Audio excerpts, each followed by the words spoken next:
Aunque me he cansado, no me rendiré. Aunque me he frustrado, no me rendiré. Aunque mi economía no está bien, no me rendiré.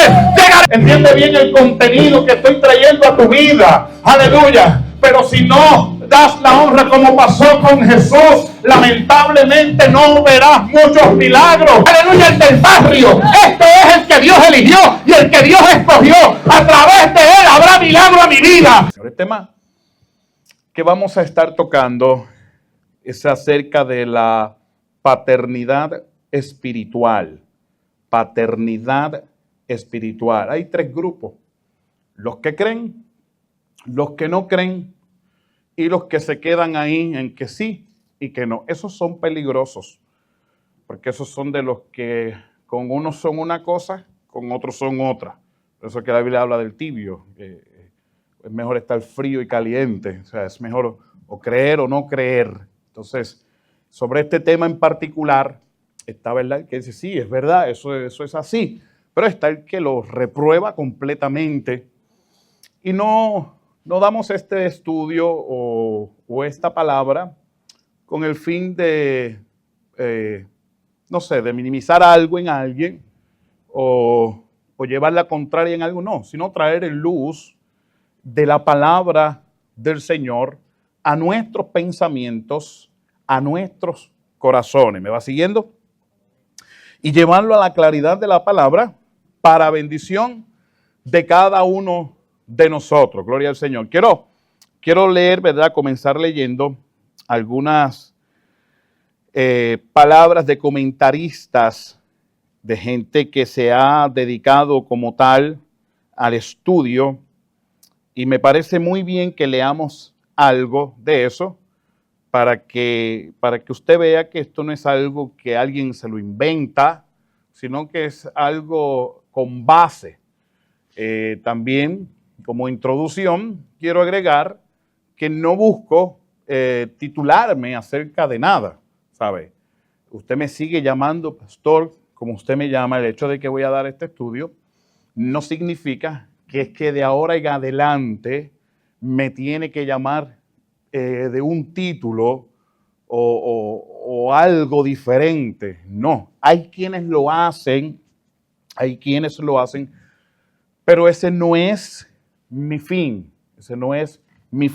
Adelante, mientras sigamos estudiando o leyendo, usted se va a darle cuenta a lo que queremos llegar y a lo que el Señor quiere ministrar a nuestras vidas. Amén. El Señor se refiere, esto se encuentra en el libro de Mateo, en el capítulo 23. Libro de Mateo, capítulo 23, si quiere vaya ahí conmigo, en su Biblia.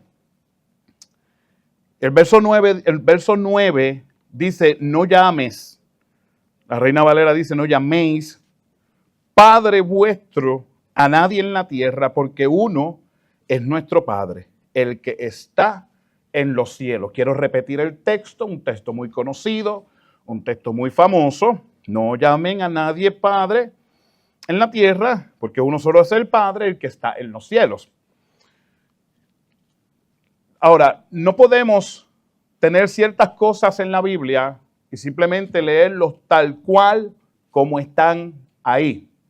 Porque cuando usted va al contexto de este libro, de estos capítulos, se va a darle cuenta de una línea de cosas que Jesús está llevando. Y lo leo rapidito. El verso 1 dice, entonces habló Jesús a la gente y a sus discípulos diciendo, en la cátedra de Moisés se sientan los escribas y los fariseos, así que todo lo que los digan, guárdenlo y hacerlo, mas no hagas conforme a sus obras, porque ellos dicen y no hacen. ¿Está viendo el contexto? Ellos dicen y no hacen. Porque atan cargas pesadas y difíciles de llevar y las ponen sobre los hombros de los hombres, pero ellos ni con un dedo quieren moverlas. Antes hacen todas sus obras para ser vistos por los hombres. Pues ensanchan sus filacterias y extienden los flecos de sus mantos y aman los primeros asientos en las cenas y las primeras sillas en las sinagogas y las salutaciones en las plazas y que los hombres los llamen rabí, rabí. pero vosotros no quiere que se les llame rabí, porque uno es nuestro maestro, el Cristo, y todos ustedes o todos vosotros sois hermanos. Está viendo el contexto de este verso 9, a lo que Jesús está apuntando y a lo que Jesús está queriendo llegar, que no es como fin el título como tal, sino una forma de actitud, una actitud de emociones, una actitud de egocentrismo a la que Jesús está apuntando. Ahora, este comentarista dice, el Señor se refiere a sí mismo. Le voy a leer un poco, no se aburra, escúcheme bien. El Señor se refiere a sí mismo a quienes aman los primeros asientos, déjeme explicarle esto, en el sentido de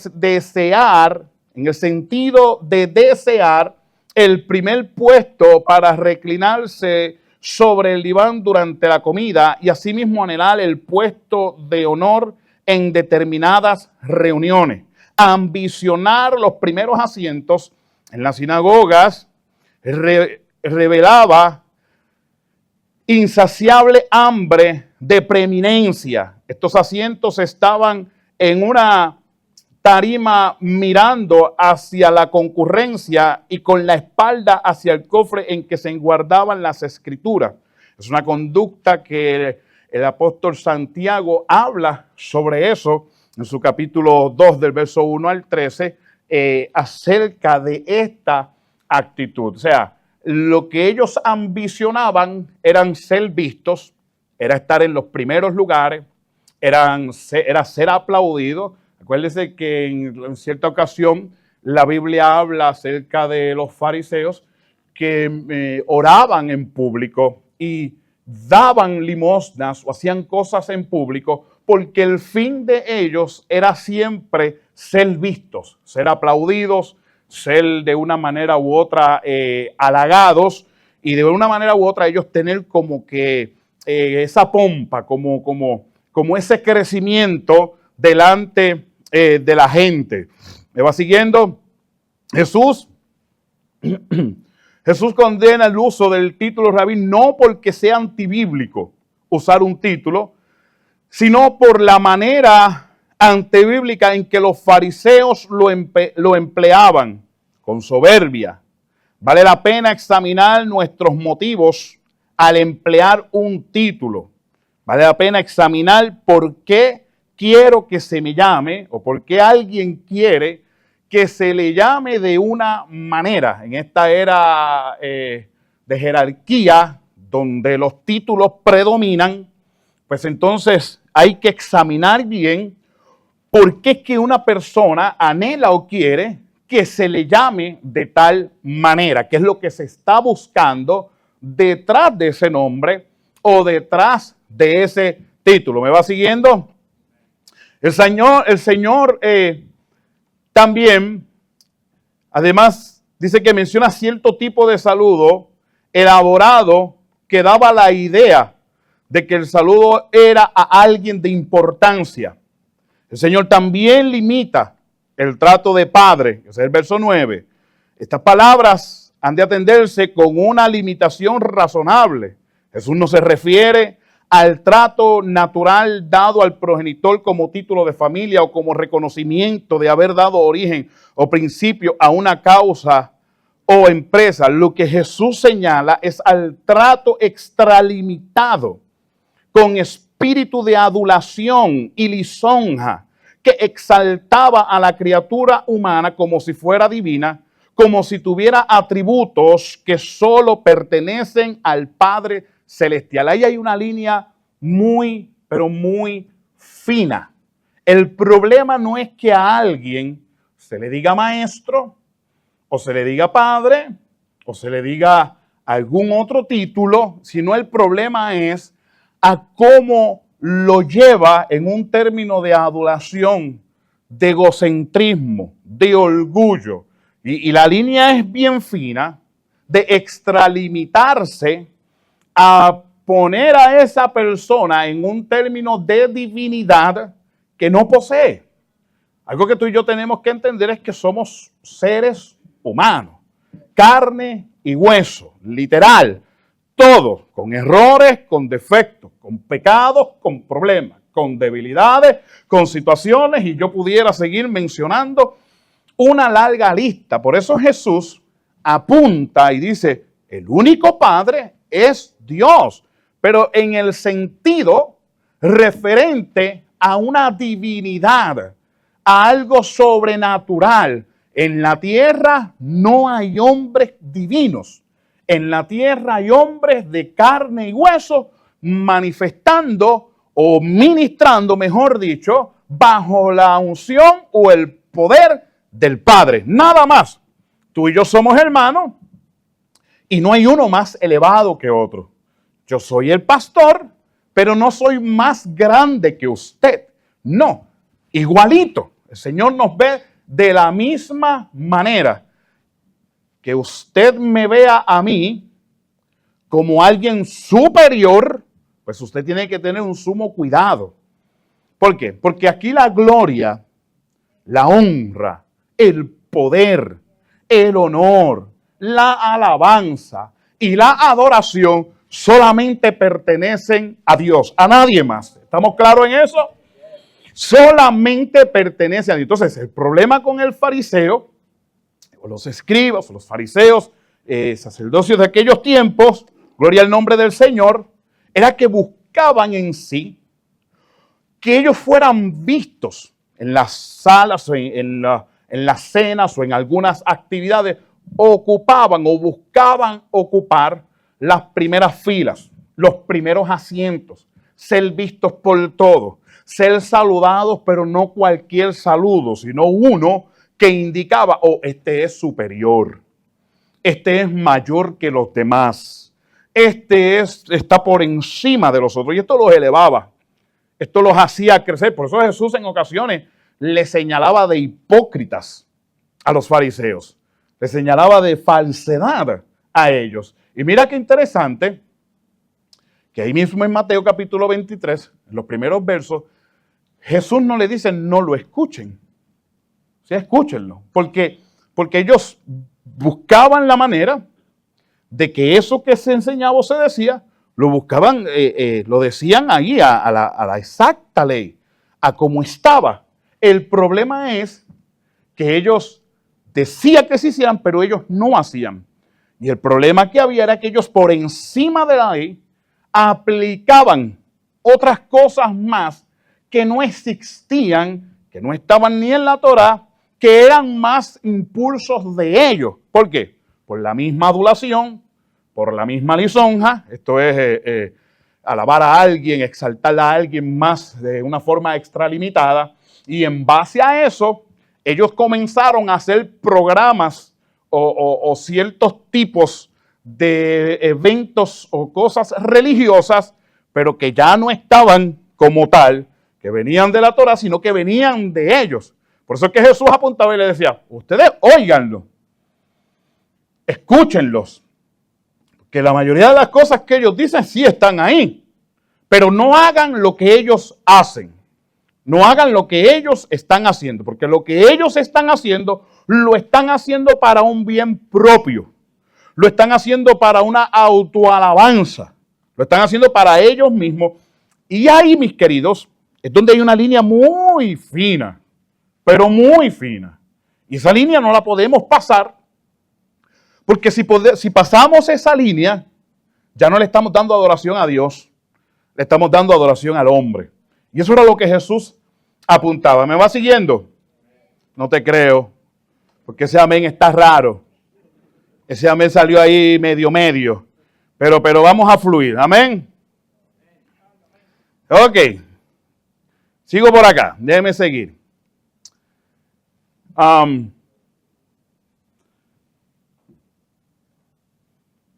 Jesús introduce una crítica extendida a los maestros de la ley y a los fariseos, con una observación importante. Estos hombres se sientan, quiero leer el texto para que tú entiendas el contexto, para que tú entiendas un poco de lo cultural, para que tú entiendas por qué es que lo hacían y por qué es que Jesús le habla esto. Porque si nada más yo te explico un texto así por encima, tú te vas a quedar como, ok, y Y es importante que tú entiendas esto, amén.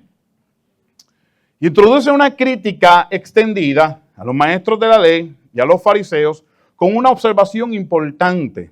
Estos hombres se sientan en la cátedra de Moisés. En el judaísmo de la época de Jesús, esto significaba que la gente común le obedecía como autoridades religiosas de Israel. En esta frase, el sky, que debe entenderse como incluso, por eso, fariseo indica una posición teológica más que un grupo de personas.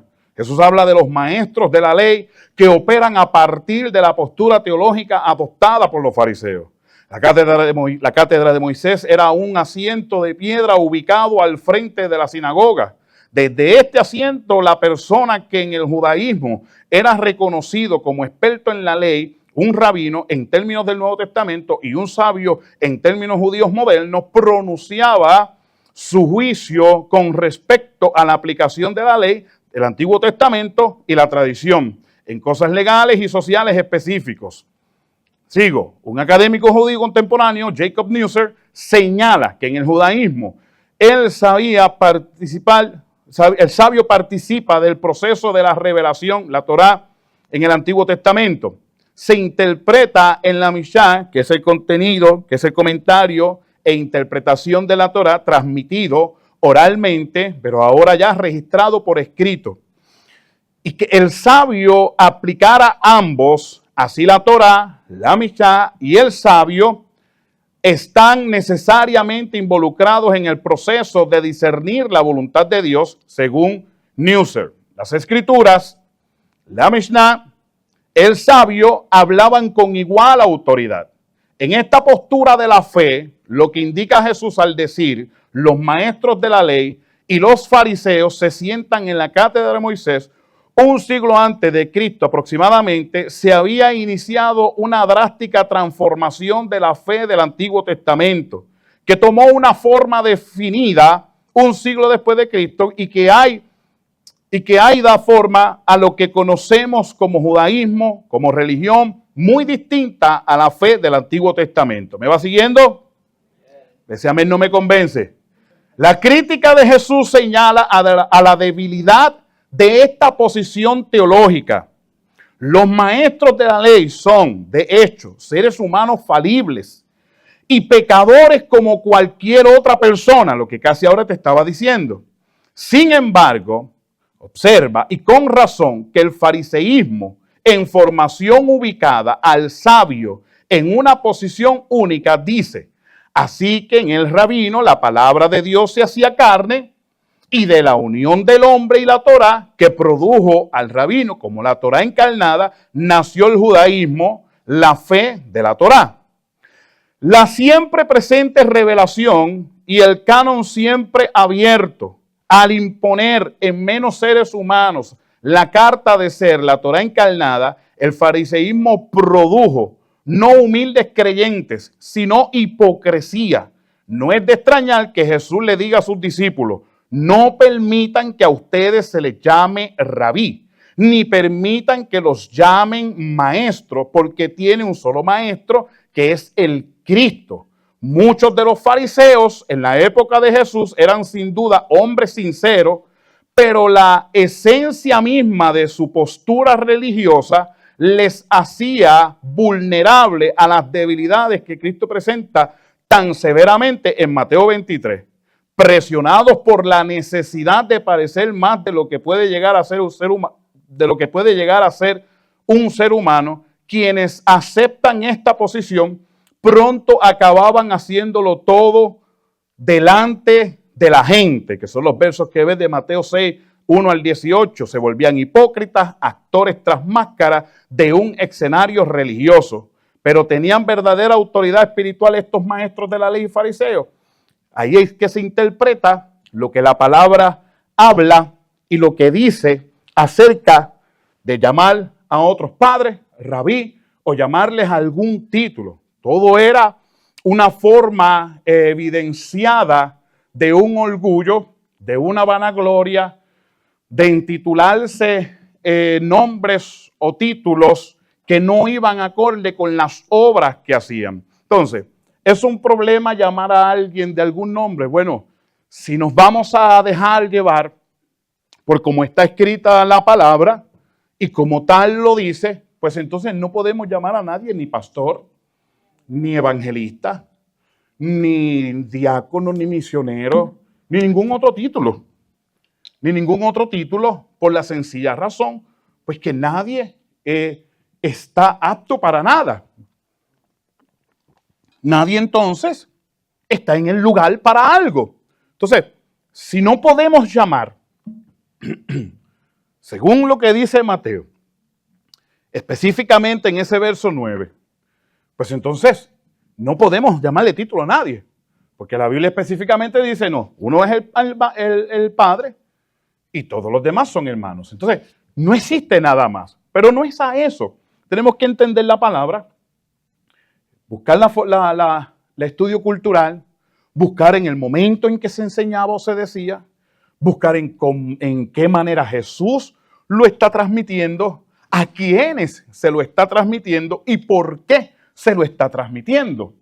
Después de leer todo esto, que aunque es mucho o bastante, mejor dicho, y de leer todo eso, te das cuenta de que lo que Jesús está apuntando era un orgullo que ellos no debían tener, a un llamado que nadie le había hecho, sino que ellos mismos, por una razón u otra, en áreas diferentes, se posicionan y quieren ser vistos de esa manera. Ahí usted y yo no podemos entrar. Y ahí usted y yo no podemos llegar. Y esto es bueno que lo sepamos todos, y aún los jóvenes. ¿Por qué? Porque no podemos ver a nuestros líderes como menos, ni podemos ver a aquellos que están puestos por autoridad como menos. Porque entonces no habría una relación de pastor-oveja, de padre e hijo, y no había tal vez una guianza como la que debe de haber o la que se trata de hacer. ¿Me va siguiendo? Parece un poco confuso y el leer bastante causa como que un poco de deterioro en lo que se está siguiendo. Te puedo entender, pero cuando tú lo estudias y lo examinas a profundidad, te das de cuenta que no es que el Señor le está diciendo no llames a nadie padre. No le digas a nadie padre. Y ya mismo vamos a tocar algunos versos más adelante sobre eso, gloria al nombre del Señor, para que entendamos. Jesús siguió diciendo que los escribas amaban los saludos en las plazas. Querían ser vistos, querían ser aplaudidos, y esto lo vivimos hoy en día. Esto lo vemos a diario en nuestro tiempo. Vemos que la gente quiere ser admiradas. Por eso yo vengo predicando hace un tiempo, yo creo que ya para 2 años, dándole duro a eso, a que busquemos más la relación con el Espíritu que la relación con el ministerio. Si algo buscaban estos hombres en la antigüedad, era ser eso, ser aplaudido en las plazas, ser visto en los lugares, ser admirados por otros.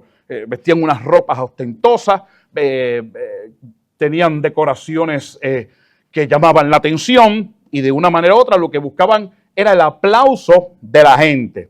Esta era la forma de tratamiento general con que eran saludados los doctos, que significa mi maestro.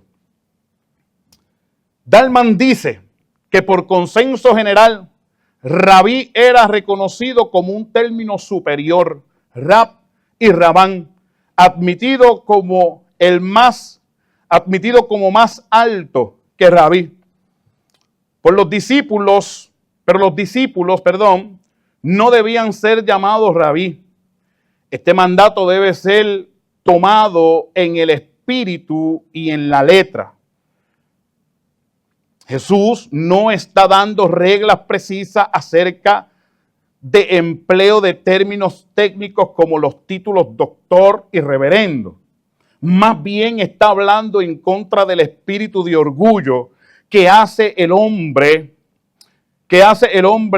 ambicione ser honrado por los demás. La actitud de vida es reconocer que tenemos un solo maestro, el Cristo, y todos nosotros somos hermanos. Eso es notorio y siempre tenemos que tener ese concepto. Jesús también amonestó en contra de llamar a cualquiera sobre la tierra Padre, porque Padre es uno que está en los cielos. Un comentarista dice, los rabinos exigían de sus alumnos la más absoluta reverencia, sobrepasándose a la honra que ellos debían a sus progenitores.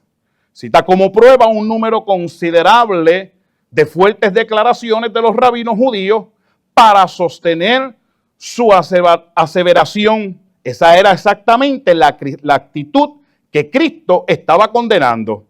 Y agregó, no llamen maestros, porque uno nuestro es el maestro. Las palabras que en nuestras versiones está traducida maestro es kat, yetes. Eso es casi una lengua.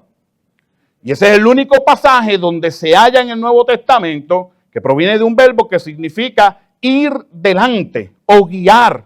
Porque si hay algo que hace un maestro es que guiar a través de la enseñanza. Si yo no voy a... Si yo tomo un texto bíblico para aplicarlo literal tal cual, sobre como este, que no llamen a nadie padre, pues entonces no hay maestros. No podemos llamar a nadie maestro. Y un maestro es alguien que te guía a través de la enseñanza. Un maestro es alguien que te va llevando a través de la educación. ¿Me va siguiendo? Ahí va el amén un poquito más. Ir delante o guiar, pero llegó a ser empleado como maestro y en el griego moderno significa profesor, uno que enseña. Uno es nuestro maestro, hace hincapié en que Jesús es autoridad única por ser el Hijo de Dios. Entonces Jesús estableció el principio general, el que es mayor de nosotros, ese sea vuestro siervo. La última palabra es diácono, de origen desconocido, pero se usa en el griego clásico para denominar a las personas que servían a la mesa. Esta es la idea encerrada aquí. El párrafo concluye con una amonestación que dice, cualquiera que se enaltece será humillado, pero el que se humilla, ese será enaltecido. O sea, desde el principio, a lo que Jesús apuntó fue a la humildad, a la sencillez, que no importa los títulos que puedas tener, que no importa cuán elevado puedas llegar a ser, no importa cuán reconocido pueda ser ante los hombres, que te mantengas humilde. El humilde será exaltado, pero el orgulloso será humillado. Y en lo que Jesús apunta a cada uno de nosotros y a todas las generaciones a vivir un acto de humildad. No es nada más que eso. No importa que salgas en flyers, no importa que seas reconocido, no importa cuánto te inviten, no importa cómo la gente te admire, humildad y sencillez. Y a esto era lo que Jesús señalaba. Ustedes no son maestros, a ellos no le llamen padre. Nadie llame padre, uno solo es el padre, uno solo es el maestro, uno solo es el rabí. No hay nadie más, es uno, no es nadie más. Pero no es que no puedes tú serlo, porque yo estoy convencido 100% que en medio de nosotros hay maestros, o saldrán a ser maestros, hay pastores, o saldrán a ser pastores, hay padres espirituales. ¿Por qué? Porque guiarán a otros en el camino a algo más, en enseñanza, en estudio, en ejemplo y en testimonio. Cuando el orgullo se apodera de mí, y cuando la vanagloria se apodera de mí, y cuando el egocentrismo se apodera de mí, entonces yo le estoy quitando el lugar a Dios para entonces autoponerme yo. ¿Me va siguiendo? Por eso es que la Biblia dice, Dios no comparte su gloria con nadie. ¿Pero será eso del todo cierto? ¿Dios no comparte su gloria con nadie? Sí, Dios comparte la gloria con sus hijos, con aquellos que adoran en espíritu y en verdad. Lo que está transmitiendo en la palabra es que no va a compartir esa posición de tú creerte superior a los demás. No, si hay alguien que quiere ser grande entre ustedes, ese sea el primero en servir. ¿Hay alguien grande entre nosotros? No, yo sé que no me va a levantar la mano, pero de momento podemos sentirnos de esa manera. Oh, yo soy el que estoy predicando, yo soy el que estoy saliendo, yo soy el que estoy tomando parte, a mí me pusieron a cargo de esto, no, yo tengo el control de esto, y aquí nadie manda nada. Déjame beber el agua.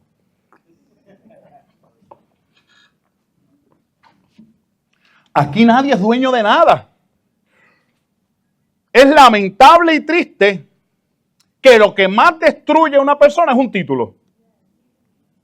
Deja a una persona sentada por años, normal, y tú le ves que funciona en todas las áreas. Alguien dijo una vez, ¿quieres conocer a una persona? Dale poder. Y te revelará lo que tiene por dentro. Y es verdad. Dale poder, dale autoridad a una persona. Tú no has visto que una persona que no hace nada, que no tiene un título, que no tiene un nombre todavía, o que todavía no se le ha hecho un llamado, que simplemente es el hermano tal o la hermana tal, tú lo ves que sirve en todas las áreas. Es el más que se pasa con la escoba. Es el más que se pasa con el mapa. Es el más que se pasa con spray de olor en los baños. Pero dale un título y es el primero que dice, no, eso no me toca a mí. Aleluya. Se me fueron 3. ¿Sigo o paro? No, es que tú estás bien débil. Ese sigue. Entonces, a eso es lo que Jesús estaba apuntando. A un sistema de reverenciar al hombre. Tenía gente que prácticamente los adoraban. Tenía gente que prácticamente les obedecían en cualquier cosa porque ellos eran los grandes del momento. Y a eso es lo que Jesús está señalando. Por eso el término diáconos es eso, ser un servidor. Y es a lo que apunta Jesús. El que crea que es grande, comience a servir. Si usted tiene un buen título, pues el título no es para que a ti te sirvan, el título es para que tú les sirvas a otros. Jesús mismo lo dijo. Yo no he venido a ser servido. Yo no he venido a que me sirvan a mí. Yo vine a servirle a ustedes. ¿Me va siguiendo? Yo vine a servirle a ustedes. Entonces, nuestro rol, o lo que tú y yo estamos llamados a hacer, por encima de cualquier ministerio, nombramiento o llamado, es servirle a otro. Es servirle a otro. De la manera en que Dios te va a bendecir es cuando tú eres de servicio a otro. No hay otra manera. Dios no te bendice por el título que te hayan otorgado. Dios te bendice cuando tú sirves. Y si sirves tras cortinas, tras bambalinas, mucho mejor. Porque si sirves cuando te están viendo, ojo, van a haber momentos que te van a ver. Una cosa no tiene que ver con la otra. Pero cuando somos nosotros los que buscamos ser vistos. Hello. Hoy en día hay una modalidad de que todo lo que yo doy tiene que ser grabado. Y tiene que ser visto. Hay una modalidad de que si voy a ir a darle a los homeless, a los desamparados o deambulantes, hay alguien con una cámara. Tiene sus momentos. No digo que esté mal del todo, porque en algún momento por alguna asignación o proyecto o algo, no está mal. Pero cuando se vuelve algo repetitivo y cuando se vuelve algo donde lo que quiero más es que ser visto que otra cosa, eso que le estoy dando al pobre queda en vano. No sirve, porque estoy teniendo un espíritu fariseísta donde voy a las plazas y quiero ser visto. Donde voy a los lugares y quiero ser aplaudido. Y eso es lo que Jesús condena. Entonces, no llames a nadie con un título que no sirva en ese título. Te lo voy a decir otra vez. No llames a nadie con un nombre que no sirva en ese nombre. ¿Me sigue? Tú no llames a nadie pastor si en realidad no te pastorea. Tú no llames a nadie evangelista si en realidad no evangeliza. Porque, ¿puedo decirle algo de eso? Porque hoy en día el evangelista es evangelista de tarima, de plataforma, de altar. No fuimos llamados a anunciar las buenas de salvación. Y no fuimos llamados a hacer discípulos a otros. Entonces, ¿por qué en lo que estoy enfocado es en 3 cosas? Hotel, avión y campaña.